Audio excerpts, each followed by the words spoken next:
आज के इस वीडियो में हम समष्टि अर्थशास्त्र से संबंधित एक टॉपिक का अध्ययन करेंगे जिसे राष्ट्रीय आय के नाम से जाना जाता है। राष्ट्रीय आय के बारे में हमने अपने पिछले वीडियो में ये जाना था। राष्ट्रीय आय किसे कहा जाता है, राष्ट्रीय आय की परिभाषा क्या है, राष्ट्रीय आय की विभिन्न अवधारणाएं कौन कौन सी है और राष्ट्रीय आय का कोई गणितीय प्रश्न आ जाता है तो उसको किस प्रकार से हल कर सकते हैं। ये सब चीज हमने अपने पिछले कुछ वीडियो में जानी थी। आज के इस वीडियो में हम ये जानेंगे कि राष्ट्रीय आय को मापने में किन किन कठिनाइयों का सामना करना पड़ता है। सामान्य रूप से राष्ट्रीय आय को मापने में जो कठिनाइयां उत्पन्न होती है उनको दो भागों में बांटा जा सकता है। एक कठिनाई कुछ कठिनाइयां ऐसी है जिन्हें हम सैद्धांतिक कठिनाइयों की संज्ञा दे सकते हैं, तो कुछ कठिनाइयां जो कि व्यावहारिक कठिनाइयां हो सकती है। तो राष्ट्रीय आय को मापने में कौन कौन सी कठिनाइयों का सामना करना पड़ता है उसके बारे में हम देखें। सबसे पहली जो कठिनाई राष्ट्रीय आय को मापने में आती है, क्योंकि राष्ट्रीय आय में अंतिम वस्तुओं को शामिल किया जाता है, तो सबसे बड़ी समस्या तो यह होती है कि किसको अंतिम वस्तु माना जाए और किसको मध्यवर्ती वस्तु माना जाए। एक गेहूं का उत्पादन किसान के द्वारा किया जाता है, तो गेहूं का कुछ भाग डायरेक्ट उपभोक्ता के द्वारा घर में उपभोग के लिए लिया जाता है, गेहूं का कुछ भाग मैदा फैक्ट्री के द्वारा लिया जाता है मैदा बनाने के लिए। तो अब गेहूं का कितना भाग अंतिम उपभोग के रूप में माना जाए और कितना भाग मैदा फैक्ट्री के द्वारा मध्यवर्ती वस्तु के रूप में उसको यूज किया गया है उसको सम्मिलित किया जाए। अब मैदा फैक्ट्री के द्वारा मैदा बनाने के बाद मैदा का कुछ भाग सीधा यूज कर लिया जाता है उपभोक्ताओं के द्वारा और मैदा के कुछ भाग से ब्रेड बना ली जाती है। अब मैदा के प्रोडक्शन में कितना मैदा का अंतिम उपभोग माना जाए, कितना मध्यवर्ती वस्तु के रूप में माना जाए। फिर जब ब्रेड बन जाती है तो ब्रेड का कुछ भाग अंतिम उपभोग के रूप में कंज्यूमर के द्वारा कर लिया जाता है, जबकि कुछ का ब्रेड पकौड़ा भी बन सकता है। कहने का तात्पर्य यह है कि मध्यवर्ती वस्तु और अंतिम वस्तु में बहुत ही पतली रेखा होती है। एक बार कोई वस्तु मध्यवर्ती वस्तु हो सकती है और वही वस्तु दूसरे समय में अंतिम उपभोग के लिए हो सकती है। सपोज कीजिए एक व्यक्ति है, उसके ब्रेड पकोड़ा बनाने का काम है, वो ब्रेड लेकर जाता है, तो ये माना जाएगा कि वह एक मध्यवर्ती वस्तु के रूप में ब्रेड लेकर गया। अब दुकान पर जाने के बाद उसके कोई गेस्ट आ जाते हैं, वो कहते हैं आप तो ब्रेड बेक कर दीजिए, हमको नाश्ता करना है। उसने ब्रेड सेक कर खा ली। तो हम ये सोच रहे थे कि वह एक अंतिम वस्तु के रूप मध्यवर्ती वस्तु के रूप में लेकर गया है, पर वो अंतिम वस्तु के रूप में प्रयोग में आ गई। तो कहने का तात्पर्य है कि राष्ट्रीय आय की गणना में सामान्य रूप से अंतिम वस्तुओं और सेवाओं के उत्पादन को शामिल किया जाता है, के उपभोग को शामिल किया जाता है, परंतु सामान्य रूप से अंतिम वस्तु और मध्यवर्ती वस्तु में बहुत ज्यादा अंतर नहीं होता है। तो ऐसी स्थिति में ये परेशानी आती है कि किसको हम शामिल करें और किसको शामिल नहीं करें। दूसरी चीज देखिए, कीमतों में लगातार परिवर्तन होता रहता है और कीमतों में परिवर्तन होने के साथ राष्ट्रीय आय में भी परिवर्तन होता है। यदि किसी वर्ष में कीमतें बढ़ जाती है तो राष्ट्रीय आय बढ़ी हुई प्रतीत होती है, चाहे उत्पादन में कोई भी परिवर्तन नहीं हुआ हो। सामान्य रूप से राष्ट्रीय आय क्या है, राष्ट्र के भौगोलिक सीमा में एक वर्ष की अवधि में उत्पादित समस्त वस्तुओं और सेवाओं के बाजार मूल्य को राष्ट्रीय आय की संज्ञा दी जाती है।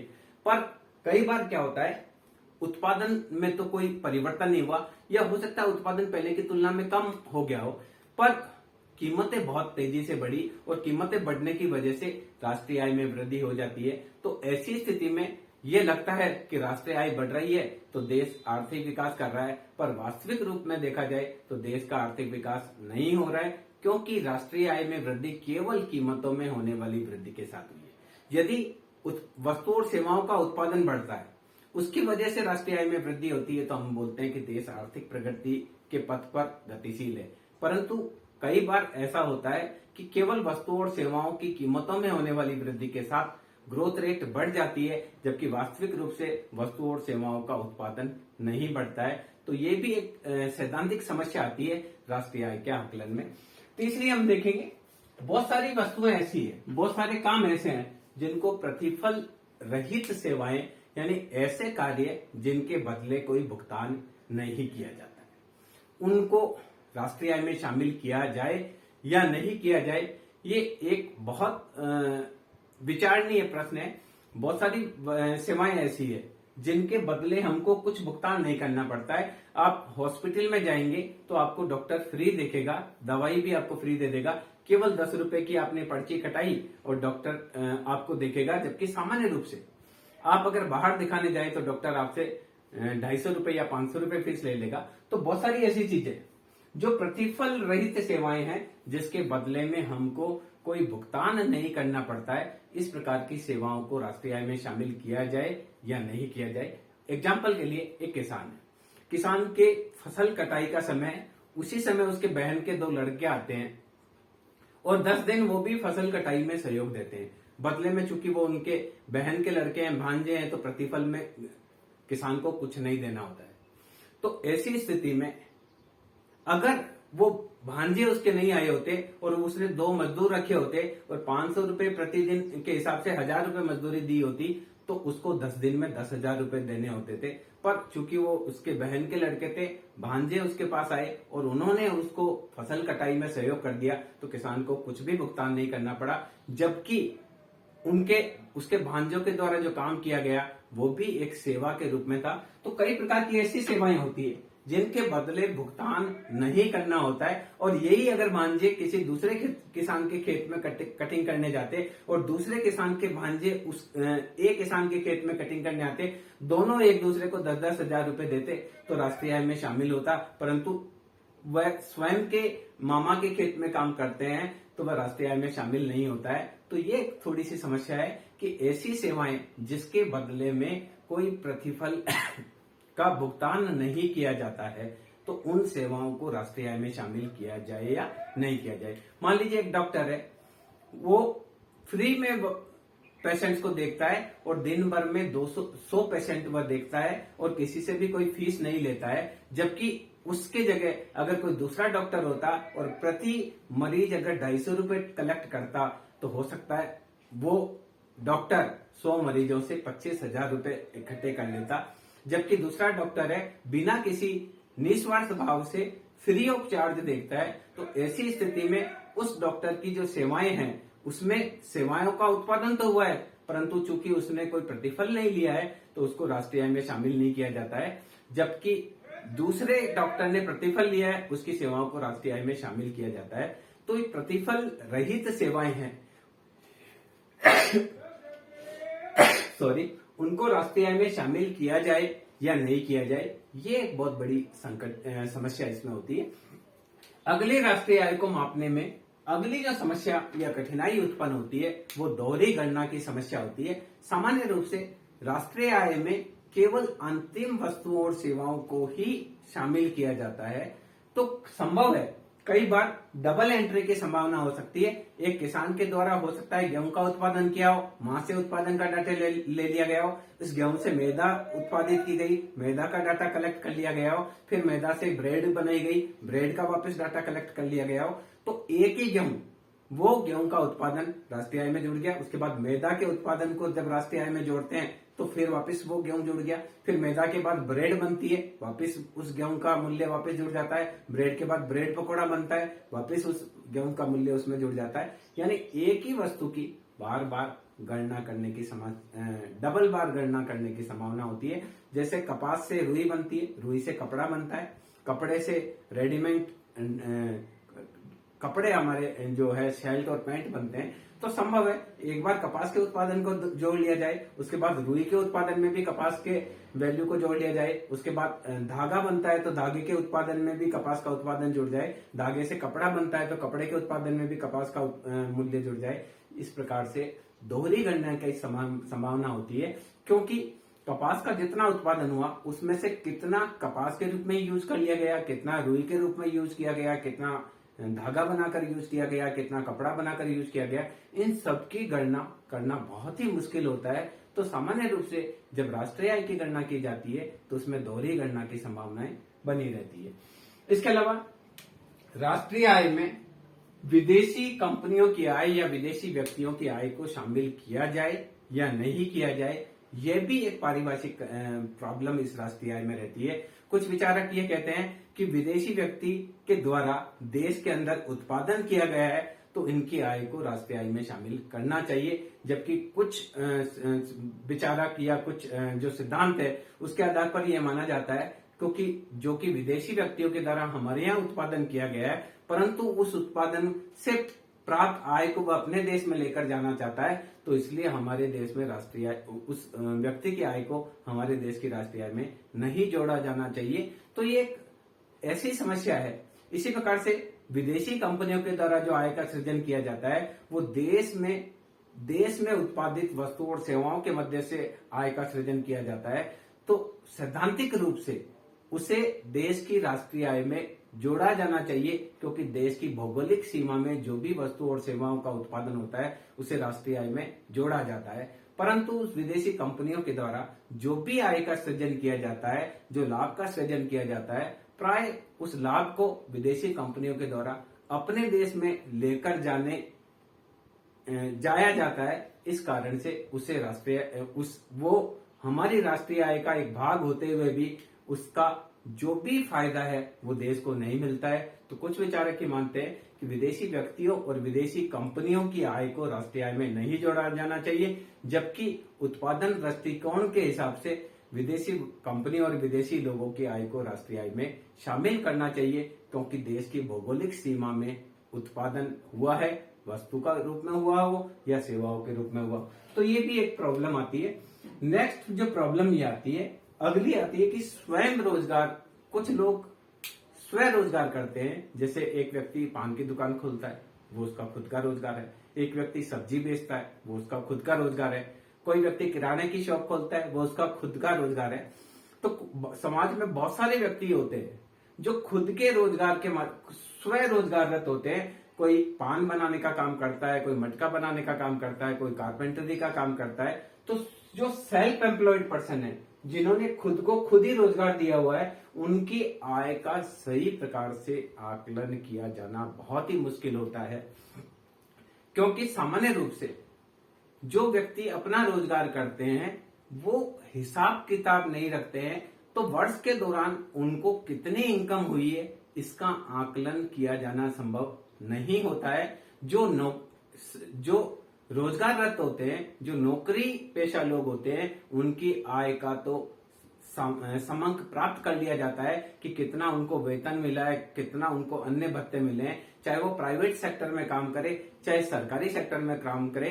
सामान्य रूप से जो किसी और जिन व्यक्तियों को किसी और ने रोजगार दे रखा है, चाहे सरकार ने दे रखा है, चाहे बहुराष्ट्रीय कंपनी ने दे रखा है, चाहे देशी कंपनी ने दे रखा है, उनको जो वेतन और भत्ते मिलते हैं उनकी गणना सामान्य रूप से मिल जाती है और उस समंकों को यूज किया जा सकता है। पर जो स्वरोजगाररत होते हैं, और जनसंख्या का एक बहुत बड़ा भाग स्वरोजगाररत होता है, कोई मटके बना रहा है, कोई कारपेंटरी का काम कर रहा है, कोई सब्जी बेचने का काम कर रहा है, कोई किराना का व्यवसाय कर रहा है, कोई पान बेच रहा है, कोई खिलौने बनाकर बेच रहा है, कई प्रकार के, कोई जादू दिखाकर अपना पेट भर रहा है, कोई कलाबाजी दिखाकर पेट भर रहा है। तो इस प्रकार के जो स्वरोजगाररत व्यक्ति होते हैं उनकी आय का आकलन किया जाना बहुत मुश्किल होता है। इस कारण से राष्ट्रीय आय में स्वरोजगाररत व्यक्तियों की आय को जोड़ना एक सामान्य रूप से अंदाज के आधार पर जोड़ा जाता है, क्योंकि इसके सही समंक नहीं मिलते हैं, और जब सही समंक नहीं मिलते हैं तो हमारी जो राष्ट्रीय आय की गणना है वो भी एकदम सटीक नहीं हो पाती है। इसके अलावा देखिए, लोग कर की चोरी की वजह से आय सही नहीं बताते हैं। हमारे यहाँ देखिए, एक था सामान्य रूप से जब सरकार के द्वारा 60,000 तक की आय को कर से मुक्त किया गया था, तो हमारे यहाँ बहुत सारे लोग रिटर्न भरते थे 55 से 60,000 रुपए इनकम के रूप में। इसको धीरे धीरे सरकार ने 60 से 80 किया, 1 लाख किया, फिर 2.5 लाख किया। वर्तमान में 5 लाख रुपए तक की इनकम कर मुक्त है। तो ऐसी स्थिति में लोग जो पहले 60,000 इनकम बताते थे, जब 2.5 लाख की छूट हुई तो 2.5 लाख इनकम बताने लगे, अभी 5 लाख की इनकम बताने लगे। कई लोग जो 1 करोड़ रुपए भी साल के कमाते हैं तो भी वह कर चोरी की दृष्टि से केवल अपने इनकम को 5 लाख रुपए से कम बताना चाहते हैं। तो हमारे यहाँ क्या है, सामान्य रूप से कर चोरी के लिए आय सही नहीं बताई जाती है। बहुत सारे ऐसे लोग हैं जो केवल समोसे बेचते हैं, पर दिन भर में 2,000 रुपए कमा लेते हैं, तो आप साल में देखेंगे तो 7,20,000 रुपए वो कमा लेते हैं।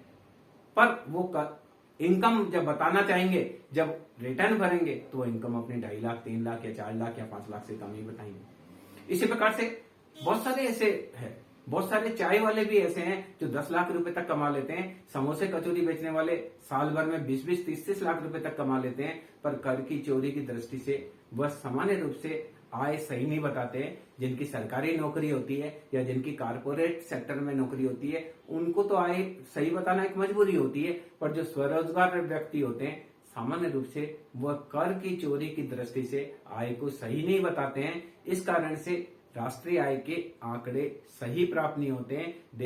देश के बहुत सारे नागरिक ऐसे हैं जो स्वरोजगाररत है, जिनका अपना व्यवसाय है। सामान्य रूप से उसमें से बहुत ही एक छोटा तबका ही है जो इनकम को सही बताना पसंद करता है। सामान्य रूप से ये प्रैक्टिस होती है कि सरकार ने जो 5 लाख रुपए की छूट दी है, तो इनकम को 5 लाख रुपए से कम बता दिया जाए, ताकि हमको कोई भी कर नहीं देना पड़े। और ऐसी स्थिति में सही मायने में जो आय होनी चाहिए, राष्ट्रीय आय होनी चाहिए, वो राष्ट्रीय आय नहीं हो पाती है। क्योंकि लोगों के द्वारा जब आय गलत बताई जाती है, तो राष्ट्रीय आय सभी लोगों की आय का जोड़ है। इस कारण से राष्ट्रीय आय भी क्या हो जाती है, गलत हो जाती है। सॉरी। इसके अलावा देखिए, पुरानी वस्तुओं का कितना मूल्य राष्ट्रीय आय में शामिल किया जाए और कितना नहीं किया जाए, ये भी एक समस्या होती है। बहुत सारी वस्तुएं ऐसी होती है जिनका उत्पादन पिछले कुछ वर्षों में हुआ हो, पर उनका विक्रय इस साल होता है और लाखों रुपए उसके अंदर मूल्य वृद्धि होती है। पर जब रजिस्ट्री की बात आती है, कई प्रकार के मकान है, जमीन है, जायदाद है, दुकान है, इनमें प्राय क्या होता है, पुरानी वस्तु है, मकान है, 1 करोड़ रुपए का मकान बेचा, पर जब रजिस्ट्री कराने जाएंगे तो वो 25,000 की कराएंगे। तो सही मायने में जो वैल्यू है पुरानी वस्तुओं की या नई वस्तुओं की, उनका मूल्यांकन सही नहीं किया जाता है। लोग कर कम से कम लगे, रजिस्ट्री का खर्चा कम से कम लगे, इसके लिए प्राय क्या करते हैं, जो भी सौदे होते हैं, उन सौदों में 20 से 30% तो एक नंबर में रखा जाता है, और 30 से 70% तक जो भाग है, 80 से 70-80% भाग ऐसा होता है जो ब्लैक मनी के रूप में प्राप्त कर लिया जाता है। तो ऐसी स्थिति में सही मूल्यांकन राष्ट्रीय आय का नहीं हो पाता है। मकान का कीमत जो है वो तो 1 करोड़ में मकान बिक रहा है, पर जब रजिस्ट्री कार्यालय में जाते हैं तो वो मकान की कीमत 26 लाख रुपए ही बताते हैं। मैंने ऐसे भी घटनाएं देखी है कि 70 से 1 करोड़ रुपए तक के खेत की जब रजिस्ट्री कराने गए तो वहां 60,000 रुपए की ही रजिस्ट्री कराई। तो इस प्रकार से जो पुरानी वस्तुओं का मूल्यांकन है या कर चोरी की दृष्टि से सही मूल्य नहीं बता पाते हैं, तो इसकी वजह से राष्ट्रीय आय का आकलन सही नहीं हो पाता है। इसके अलावा देखिए, टिकाऊ वस्तुओं में आपने देखा होगा कि फिशर की जो परिभाषा है, फिशर ने कहा है कि राष्ट्रीय आय, किसी देश की राष्ट्रीय आय 1 वर्ष के दौरान उत्पादित समस्त अंतिम वस्तुओं और सेवाओं के उपभोग मूल्य को राष्ट्रीय आय कहा जाता है। इस प्रकार से एक पियानो या ओवरकोट जो मेरे लिए इस वर्ष बना है, वह केवल पूंजी में वृद्धि मात्र है। केवल कोट का वही भाग राष्ट्रीय आय में जोड़ा जाएगा जो मेरे द्वारा इस वर्ष उपभोग किया जाएगा। यानी टिकाऊ वस्तु है, चाहे एक मकान है, दुकान है, कार है, इसका कितना भाग राष्ट्रीय आय में जोड़ा जाए, क्योंकि इसका कितना भाग आपके द्वारा उपभोग इस वर्ष किया गया है, इसका आकलन किया जाना बहुत ही मुश्किल है। एक मकान है जो कि 50 साल चलना है और 1 करोड़ का बनाया गया, तो हम ये माने कि प्रतिवर्ष 2 लाख रुपए का उपभोग किया गया है, तो हो सकता है 10 साल तक वो मकान रहे, उसके बाद मकान वाले को लगेगा ये तो बिल्कुल ठीक नहीं है, मैं इसको ऐसा करता हूँ, डिमोलिश करके नया बनाता हूँ। तो हमने 10 साल तक उसका 2-2 लाख रुपया जोड़ा, ये मानते हुए कि मकान 50 साल चलेगा, पर जो मकान मालिक है उसने 10वें साल में उस मकान को डिमोलिश कर दिया, गिरा दिया और वापस नए डिजाइन से मकान बनाने की कोशिश कर रहा है। तो क्या लास्ट साल में हम उसका बचा हुआ 90 लाख जोड़े या बचा हुआ 80 लाख जोड़े? ये एक समस्या है कि टिकाऊ वस्तुओं में से जो टिकाऊ वस्तु है वो इस वर्ष बनाई गई है, उसका कितना भाग अंतिम उपभोग के रूप में जोड़ा जाए, कितना फ्यूचर के रूप में रखा जाए, ये एक समस्या इसमें रहती है। इसके अलावा देखिए, जो हमारे यहाँ शेयर खरीदे जाते हैं, बॉन्ड खरीदे जाते हैं, इक्विटीज खरीदी और बेची जाती है, उनमें क्या होता है, उनमें केवल कागजी लेन देन होता है, किसी भी प्रकार का उत्पादन नहीं होता है। ए व्यक्ति के पास शेयर थे, उसने बेचे, बी व्यक्ति के पास हो गए, बी व्यक्ति ने बेचे, सी के पास चले गए, सी ने फिर बेचे, डी के पास चले गए। साल भर में एक शेयर 10 जगह चला गया। क्योंकि वो कागजी लेन देन है, किसी भी प्रकार का उत्पादन नहीं होता है, तो उसमें शेयर के मूल्य को राष्ट्रीय आय में शामिल नहीं किया जाता है। केवल उस पर ब्रोकरेज दी जाती है, जो दलाली दी जाती है, उसको ही राष्ट्रीय आय में शामिल किया जाता है। तो कई बार लोग बहुत कमा लेते हैं। एक 10 रुपए का शेयर है, साल भर के अंदर 100 रुपए का हो गया, लोगों ने 90 रुपए का इनकम का सृजन कर लिया। परंतु सामान्य रूप से केवल शेयर मार्केट में जो अंश पत्र है और ऋण पत्र है, केवल कागजी लेन देन होते हैं, तो इसको राष्ट्रीय आय में नहीं जोड़ा जाता है। जबकि व्यक्ति इससे कमाते हैं, उनकी निजी आय बढ़ती है, और जब उपभोग विधि से हम अगर राष्ट्रीय आय का आकलन करते हैं तो उनके द्वारा किए गए खर्चों में वह जुड़ जाती है। तो इस प्रकार से राष्ट्रीय आय के आकलन करने में ये भी एक समस्या आती है। इसके अलावा बहुत सारे गैर कानूनी कार्य किए जाते हैं लोगों के द्वारा, सरकार के कानून के विरुद्ध कार्य किए जाते हैं। कोई शराब की तस्करी करता है, कोई अफीम बेचता है, चरस बेचता है, गांजा बेचता है, बहुत सारे गैर कानूनी गतिविधियां करते हैं। कुछ हफ्ता वसूली का कार्य करते हैं, कुछ चोरी का काम करेंगे, कुछ डकैती का काम करेंगे। सामान्य रूप से जो भी गैर कानूनी आय है उसे राष्ट्रीय आय में शामिल नहीं किया जाता है, क्योंकि सरकार के द्वारा राष्ट्रीय आय में केवल जो कानूनी वस्तुओं और सेवाओं के मध्य से जो आय का सृजन किया जाता है उसे ही राष्ट्रीय आय में शामिल किया जाता है। जो गैर कानूनी गतिविधियों के मध्य से आय का सृजन किया जाता है उसे राष्ट्रीय आय में शामिल नहीं किया जाता है। पर जब हम व्यय विधि से राष्ट्रीय आय की आकलन करते हैं तो ये गैर कानूनी ढंग से कमाया गया पैसा भी फ्रिज खरीदने में खर्च किया जाता है, टीवी खरीदने में खर्च किया जाता है, मकान खरीदने में, जमीन जायदाद खरीदने में खर्च किया जाता है। तो वहां व्यय विधि में जब बात आती है तो उसका राष्ट्रीय आय में जुड़ने की संभावना रहती है। दूसरी, गैर कानूनी इतनी ज्यादा गतिविधियां होती है कि एक समानांतर ब्लैक इकोनॉमी देश में चलती है। आप लीगल आप देखेंगे तो $2 ट्रिलियन की हमारी इकोनॉमी हो सकती है, और पीछे से $2 ट्रिलियन एक्स्ट्रा भी हमारी ब्लैक मनी के रूप में हो सकती है। तो पूरी इकोनॉमी अगर $4 ट्रिलियन की होगी तो कागजों में वो $2 ट्रिलियन या $1.5 ट्रिलियन की ही आएगी, क्योंकि बहुत सारी जो गैर कानूनी गतिविधियां होती है उसके माध्यम से भी आय का सृजन तो किया जाता है, परंतु उसको राष्ट्रीय आय में शामिल नहीं किया जाता है। इसके अलावा व्यक्ति के द्वारा कितना आराम किया जाता है और अवकाश लिया जाता है, उनसे जो सृजन होता है उसका आकलन किया जाना मुश्किल होता है। एक व्यक्ति को वीकली 2 डेज, सैटरडे और संडे सरकार के द्वारा अवकाश दिया जाता है, तो उससे उसकी कार्य क्षमता बढ़ती है, और उस कार्य क्षमता बढ़ने की वजह से वह अगले 5 दिन और ज्यादा एनर्जेटिक रूप से काम करता है। तो इस अवकाश की वजह से और आराम की वजह से उसकी कितनी कार्य क्षमता में वृद्धि हुई है, इसके आकलन का हमारा कोई पैमाना अवेलेबल नहीं है, जिससे हम ये आंके कि राष्ट्रीय आय का जो अवकाश है उससे कितना हमारे को फायदा हुआ। या हमारे यहाँ कई प्रकार के क्या भारत बंद आंदोलन भारत बंद कर दिया जाता है, कभी राजस्थान बंद कर दिया जाता है, कभी त्योहार की वजह से बंद होता है, कभी कई प्रकार से। तो उनकी वजह से राष्ट्रीय आय, सारी उत्पादन गतिविधियां ठप हो जाती है। अगर मान लीजिए अभी कोरोना चल रहा है, कोरोना के चलते लॉकडाउन किया गया है, लॉकडाउन की वजह से हमारी सारी उत्पादक गतिविधियां बंद कर दी गई है। उसी प्रकार से जब कई प्रकार के अवकाश घोषित किए जाते हैं, चाहे महावीर जयंती का अवकाश हो सकता है, गुरु नानक जयंती का हो सकता है, ईद का हो सकता है, अम्बेडकर जयंती का हो सकता है, तो इस प्रकार के जो अवकाश है उनकी वजह से राष्ट्रीय आय कितना उत्पादन कम हुआ वस्तुओं और सेवाओं का, उसका आकलन करना मुश्किल है। आय व आराम में क्या संतुलन है, उसका आकलन करना बहुत मुश्किल है। इस कारण से सही मायने में राष्ट्रीय आय के आकलन में ये भी परेशानी आती है कि अवकाश और आराम की वजह से राष्ट्रीय आय में कितना तो फायदा हुआ है और कितना नुकसान हुआ है, इसका आकलन करने का हमारे पास कोई पैमाना नहीं है। इसके अलावा हम बात करें सैद्धांतिक रूप से, तो राष्ट्रीय आय के आकलन की हमारे यहाँ कई प्रचलित है, बहुत सारी विधियां हैं। आय विधि से भी राष्ट्रीय आय को मापा जाता है, उत्पादन विधि से भी राष्ट्रीय आय को मापा जाता है, व्यय विधि से भी राष्ट्रीय आय को मापा जाता है। इसके अलावा सामाजिक लेखा रीति भी है, और भी अलग अलग मेथड अर्थशास्त्रियों ने सुझाए हैं जिनके मध्य से राष्ट्रीय आय का आकलन किया जाता है। तो इनमें से किस विधि का चयन करके राष्ट्रीय आय का आकलन किया जाए, ये भी एक बहुत बड़ी समस्या है। हर विधि का कुछ फायदे हैं तो कुछ नुकसान भी है। आय विधि का कुछ प्लस पॉइंट है तो कुछ नेगेटिव पॉइंट भी है। इसी प्रकार से व्यय विधि के कुछ प्लस पॉइंट है तो कुछ नेगेटिव पॉइंट भी है। जब हम इन विधियों का अध्ययन करेंगे तब इसके बारे में विस्तार से चर्चा करेंगे। इसके अलावा अगला देखिए, सूत्र के चयन की भी एक समस्या हो सकती है कि बहुत सारे सूत्र राष्ट्रीय आय के आकलन के लिए, औसत के लिए, औसत आय निकालने के लिए कई प्रकार के सूत्र हैं।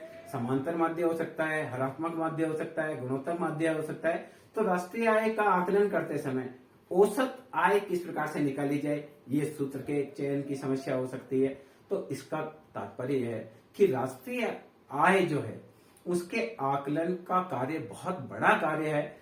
देश के हर व्यक्ति के द्वारा प्रदान की गई वस्तु और सेवाओं के बाजार मूल्य की गणना करना, और वो भी तब जब जनसंख्या का एक बड़ा भाग प्राय हिसाब किताब रखने में इंटरेस्टेड नहीं होता है, या कर के डर से आय को सही नहीं बताना चाहता है, या बहुत सारे ऐसे कारण होते हैं कि सामान्य रूप से वह इनकम को सही नहीं बताता है। तो ऐसी स्थिति में इन सब परेशानियों के बावजूद राष्ट्रीय आय की आकलन करना अपने आप में बहुत दुष्कर कार्य है। तो कुछ व्यवहारिक कठिनाइयां भी है। कुछ व्यवहारिक कठिनाइयां इस प्रकार की है कि कहीं हमारे यहाँ वर्तमान में भी कुछ जगह वस्तु विनिमय प्रणाली प्रचलन में है। वस्तु विनिमय प्रणाली का मतलब है वस्तु के बदले वस्तु देना। गांव में आज भी अनाज के बदले प्याज दिए जाते हैं, आलू दिए जाते हैं, गंवारफली दी जाती है, कच्चे चनों के बदले सिके हुए चने दे दिए जाते हैं। तो वस्तु विनिमय प्रणाली है।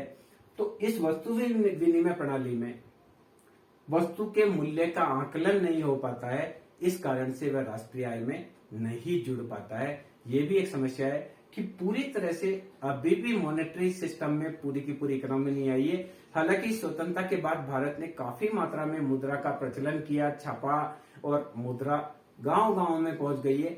फिर भी कुछ मात्रा में अभी भी वस्तु विनिमय प्रणाली है जिसमें वस्तु के बदले वस्तु का क्रय विक्रय किया जाता है। तो ऐसी गैर मौद्रिक लेन देन को सामान्य रूप से राष्ट्रीय आय में शामिल नहीं किया जाता है। इसके अलावा जो समंक है, राष्ट्रीय आय के जो आंकड़े हैं उनकी विश्वसनीयता भी संदेह में होती है। जो समंक एकत्रित किए जाते हैं राष्ट्रीय आय के, वह भी मनुष्य के द्वारा किए जाते हैं और उनसे गलती होना स्वाभाविक है। आप देखेंगे कि अगर आप कोई रिसर्च वर्क करते हैं और आप गांव में जाते हैं, सर्वे करने जाते हैं, डाटा कलेक्शन करने जाते हैं, तो आपको पता चलेगा कि परिवार बीपीएल में चयनित है, पर उसके पास ट्रैक्टर भी है, उसके पास कार भी है, उसके पास बहुत बड़ी जमीन भी है। तो हमारे यहाँ समंक सही नहीं होते। आप किसी व्यक्ति से पूछेंगे, भले ही वो लाख रुपए एक महीने के कमाता होगा, पर जब आप पूछेंगे तो वो 10,000 रुपए ही इनकम बताएगा। तो कहने का तात्पर्य, समंक जो राष्ट्रीय आय के एकत्रित किए जाते हैं उनकी विश्वसनीयता भी संदेह में होती है, क्योंकि सामान्य रूप से व्यक्तियों के द्वारा आय को सही नहीं बताया जाता है। इसके अलावा हमारे यहाँ व्यवसाय के वर्गीकरण का अभाव है। एक व्यक्ति, विदेशों में आप जाएंगे तो जिस व्यक्ति का जो काम है वही काम करता है। एक व्यक्ति का काम कारपेंट्री का है, वो कारपेंट्री का ही काम करता है, बाकी सारे काम वो दूसरे को दे देता है। उसको फिटरिंग का काम करना है तो वो किसी और से कराएगा, उसको वॉशरमैन का काम करना है तो वो किसी और से कराएगा, उसको कुकिंग करानी है फूड की तो वो किसी और से कराएगा। पर अगर हम भारत की बात करें तो हमारे यहाँ व्यवसाय का कोई विशिष्टीकरण नहीं है। एक अध्यापक है जो दिन भर स्कूल में पढ़ाता है, फिर गांव में उसका मकान है, गांव में ही खेत है, वो खेती का काम भी करता है, तो वो किसान का काम भी कर रहा है, और वो किसान के काम के साथ वो अध्यापक का काम भी कर रहा है। अब उसको पता चलता है कि मेरे दरवाजे में कोई प्रॉब्लम है, उस दरवाजे को भी ठीक कर लेता है। उसको कपड़े प्रेस करने होते हैं तो लॉन्ड्री मैन का भी काम कर लेता है। खुद के कपड़े धोने हैं वो उसका भी काम कर लेगा। बिजली का कोई बल्ब या ट्यूबलाइट खराब हो गई, वो उसको भी रिपेयर कर लेगा।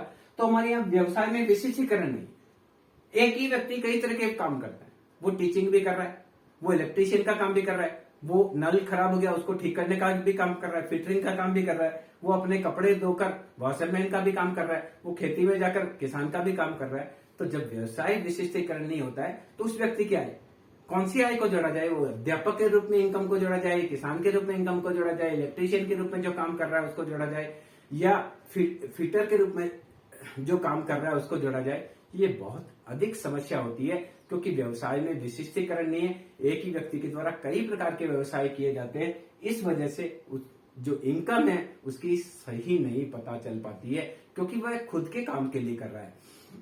इसके अलावा देखिए, राष्ट्रीय आय की गणना करने के लिए बहुत सारा डाटा कलेक्शन करना होता है। इसके लिए बहुत टाइम लगता है, बहुत पैसा खर्च करना पड़ता है, बहुत श्रम लगता है, बहुत समय लगता है, बहुत अधिक पैसा खर्च होता है। तो सामान्य रूप से इतना पैसा खर्च करना और इतना टाइम खर्च करना बहुत मुश्किल से मैनेजमेंट हो पाता है। तो सामान्य रूप से जो राष्ट्रीय आय के लिए आकलन किया जाता है, उसके लिए क्या कर लिया जाता है, अनुमान लगा लिया जाता है। और अनुमान के आधार पर जो राष्ट्रीय आय के आंकड़े होते हैं वो बहुत 100% सही हो, यह हम नहीं कह सकते। इसके अलावा देखिए, स्वयं के उपभोग के लिए रखी गई वस्तुएं एक किसान के द्वारा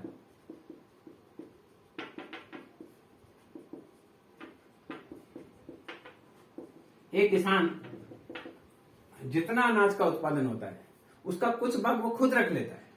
एक किसान ने 50 बोरी का उत्पादन किया, 5 बोरी उसके घर में खुद लग ली थी, उसने 45 बोरी मार्केट में बेची, वो तो राष्ट्रीय आय में जुड़ गई। 5 बोरी खुद के लिए रखी, वो राष्ट्रीय आय में नहीं जुड़ पाती। एक व्यक्ति अपने द्वारा बनाए गए मकान में रहता है, तो उसका अनुमानित किराया राष्ट्रीय आय में जुड़ना चाहिए, क्योंकि ए व्यक्ति बी के मकान में रहे और ए को किराया दे, ए व्यक्ति बी के मकान में रह के बी को किराया दे, बी व्यक्ति ए के मकान में रहे और ए को किराया दे, तो ऐसी स्थिति में तो राष्ट्रीय आय में जुड़ेगा।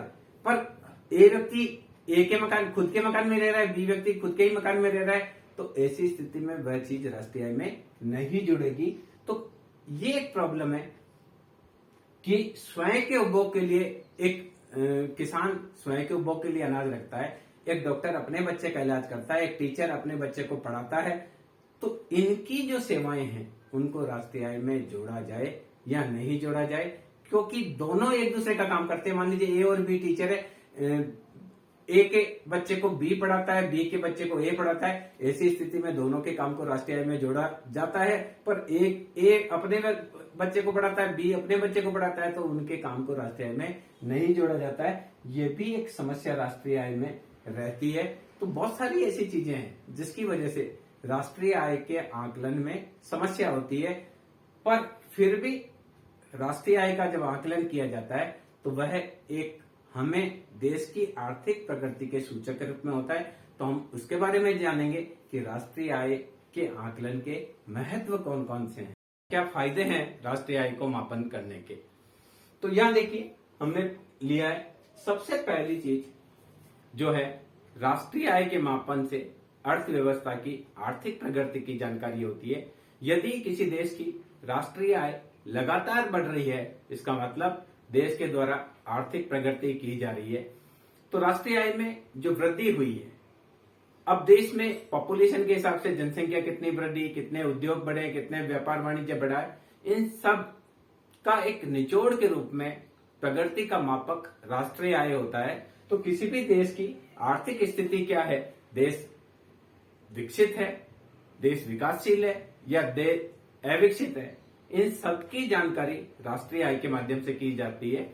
जिन देशों की राष्ट्रीय आय बहुत अधिक है उन्हें हम संसार के विकसित राष्ट्रों के नाम से जानते हैं। Japan, America, Britain, Switzerland, Denmark, Germany, ये विश्व के कुछ ऐसे देश हैं जहां की राष्ट्रीय आय और प्रति व्यक्ति आय का स्तर बहुत अच्छा है, इसलिए इन्हें विकसित राष्ट्रों के नाम से जाना जाता है। कुछ राष्ट्र ऐसे हैं जिनकी राष्ट्रीय आय लगातार बढ़ रही है, चाइना की है, भारत की है, श्रीलंका की है, वियतनाम की है। तो ऐसे राष्ट्रों को विकासशील राष्ट्रों की संज्ञा दी जाती है, जबकि कुछ राष्ट्र ऐसे हैं जो वर्तमान में भी उनकी राष्ट्रीय आय का स्तर बहुत निम्न है और प्रति व्यक्ति आय का स्तर भी बहुत निम्न है, उन्हें विश्व अर्थव्यवस्था के पिछड़े हुए राष्ट्रों की संज्ञा दी जाती है। तो सबसे पहला महत्व राष्ट्रीय आय का यह है कि राष्ट्रीय आय के माध्यम से किसी भी अर्थव्यवस्था की आर्थिक स्थिति की जानकारी होती है।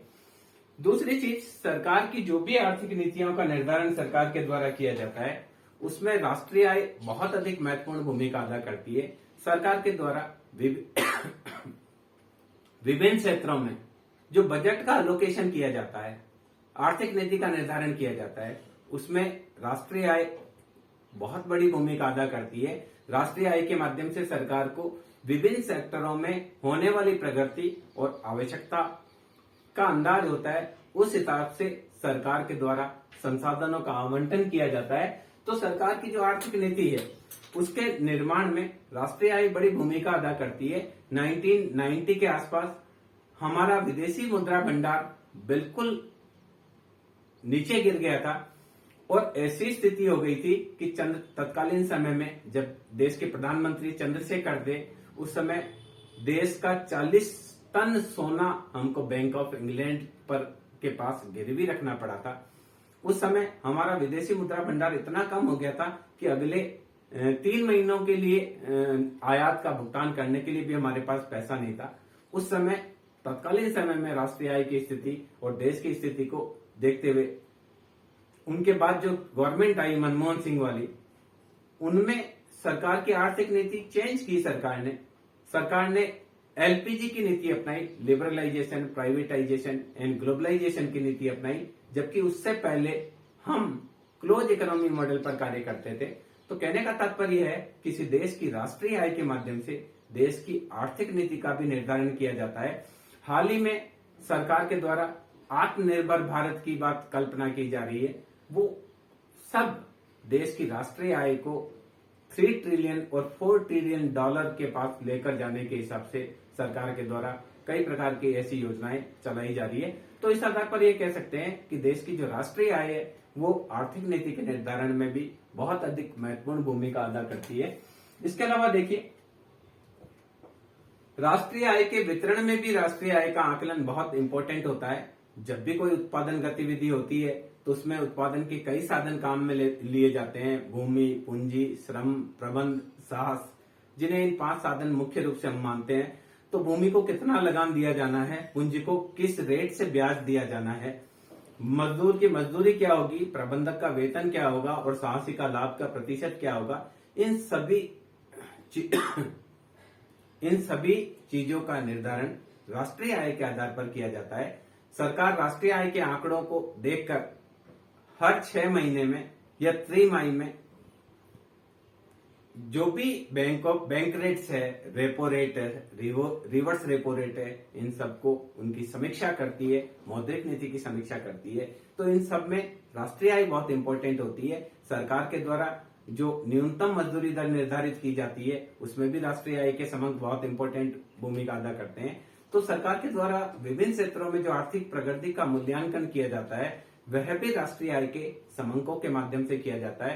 तो इस आधार पर हम कह सकते हैं कि राष्ट्रीय आय के वितरण में भी राष्ट्रीय आय बहुत महत्वपूर्ण भूमिका अदा करती है। इसी आधार पर सरकार के द्वारा यह निर्णय लिया जाता है कि श्रमिकों के लिए क्या नीति का निर्धारण किया जाए, बैंक दर कितनी रखी जाए, मौद्रिक नीति को कैसे चेंज किया जाए, राजस्व नीति में क्या परिवर्तन किया जाए, करों की दरों में क्या परिवर्तन किया जाए। तो कहने का तात्पर्य है कि राष्ट्रीय आय के वितरण में भी राष्ट्रीय आय सहयोगी होती है। इसके अलावा हर सरकार का ये होता है कि जितने भी लोग हमारे यहाँ कार्यरत है उन सबको रोजगार की प्राप्ति हो।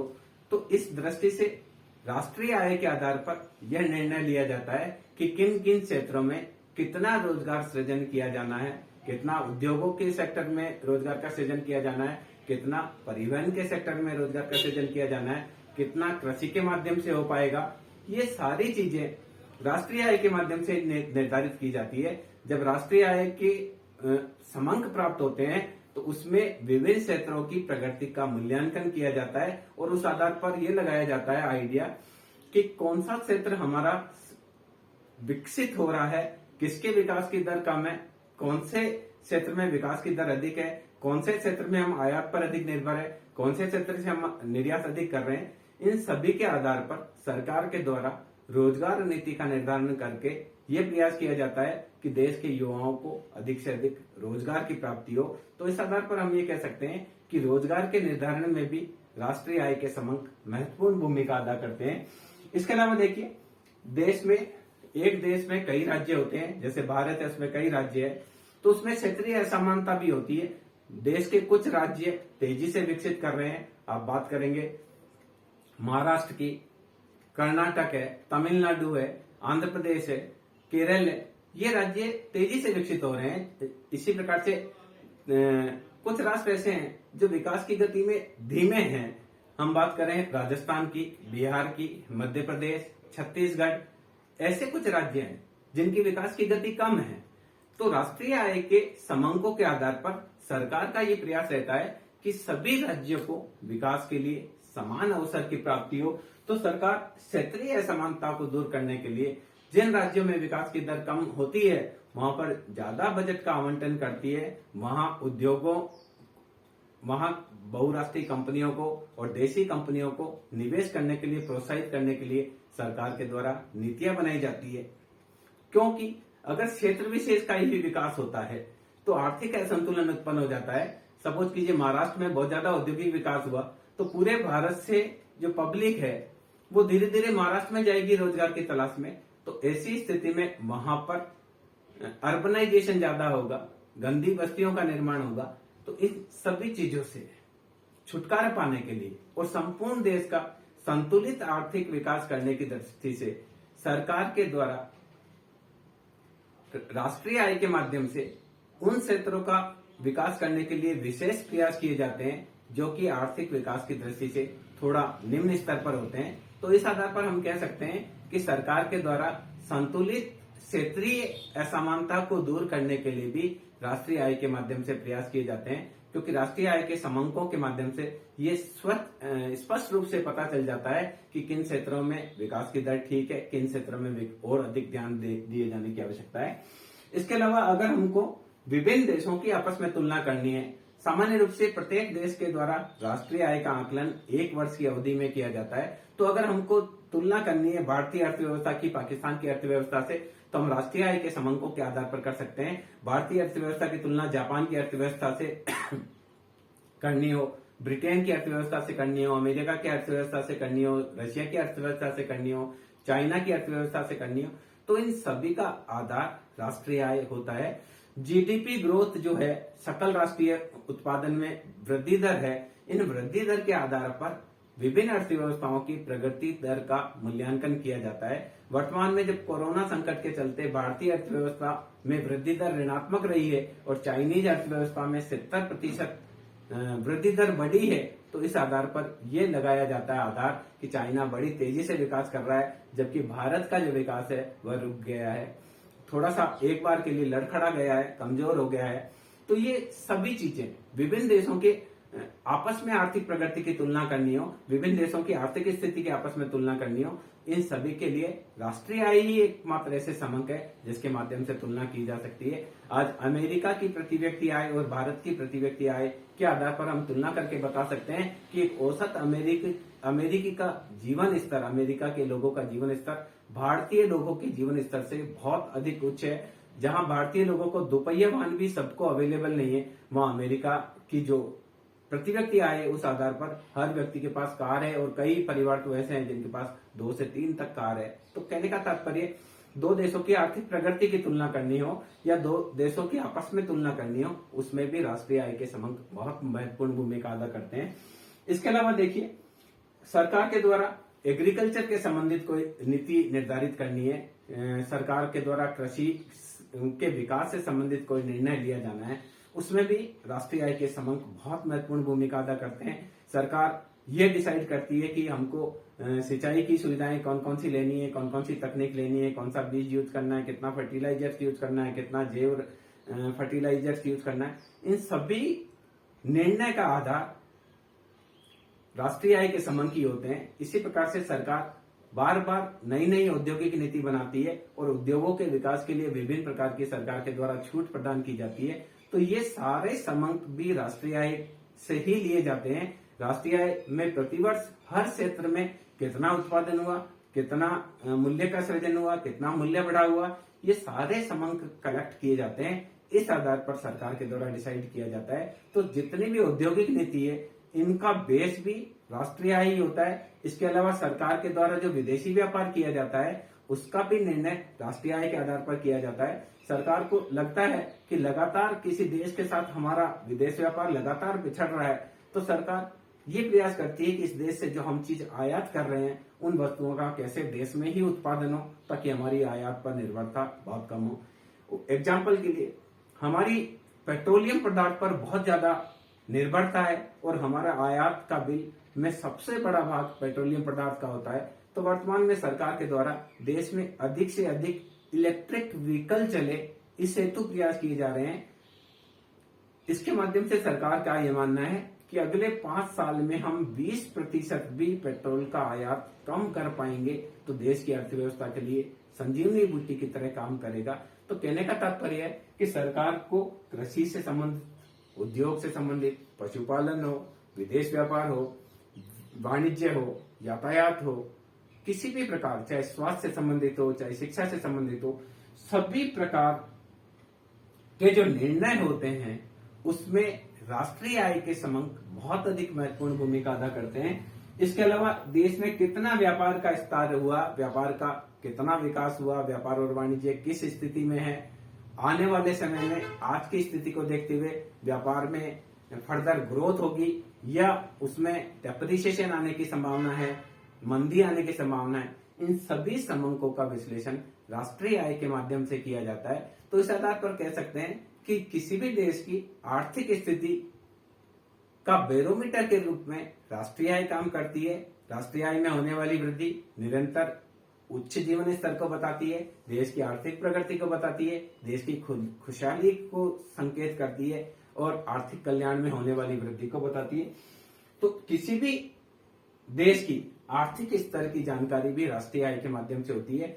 किसी जनसंख्या, किसी देश में रहने वाली जनसंख्या है, उसका जीवन स्तर क्या है, इसको निकालने के लिए प्रति व्यक्ति आय निकाली जाती है। और प्रति व्यक्ति आय निकालने के लिए क्या करते हैं, प्रति व्यक्ति आय निकालने के लिए क्या करते हैं, राष्ट्रीय आय में, कल भी हमने डिस्कस किया, राष्ट्रीय आय में जनसंख्या का भाग दिया जाता है। जिस देश, संसार में जिन देशों की प्रति व्यक्ति आय अधिक है, उन लोग, वहां के निवासियों का जीवन स्तर बहुत ही उच्च है, और जिन देशों की प्रति व्यक्ति आय कम है, वहां के लोगों का जीवन स्तर निम्न होता है। तो इस आधार पर हम कह सकते हैं कि देश, किसी भी देश की राष्ट्रीय आय बहुत अधिक महत्वपूर्ण होती है और राष्ट्रीय आय के आधार पर ही देश की भावी प्रगति निर्भर करती है। सरकार के द्वारा जो विभिन्न प्रकार के निर्णय लिए जाते हैं, चाहे वह राज्य से संबंधित हो, चाहे विदेश नीति से संबंधित हो, चाहे देश के उद्योग से संबंधित हो, परिवहन से संबंधित हो, व्यापार वाणिज्य से संबंधित हो, शिक्षा और स्वास्थ्य से संबंधित हो, इन सभी प्रकार की नीतियों के निर्धारण में देश की राष्ट्रीय आय बहुत ही अधिक महत्वपूर्ण भूमिका अदा करती है। इस आधार पर हम कह सकते हैं कि किसी भी देश की राष्ट्रीय आय उस देश की आर्थिक प्रगति का एक बैरोमीटर होती है, जिसके माध्यम से देश की वर्तमान स्थिति और भावी स्थिति का आकलन किया जा सकता है। इस वीडियो के माध्यम से मैं समझता हूं आप अच्छी तरह से समझ पाए होंगे कि देश की राष्ट्रीय आय के आकलन का क्या महत्व है। Thank you.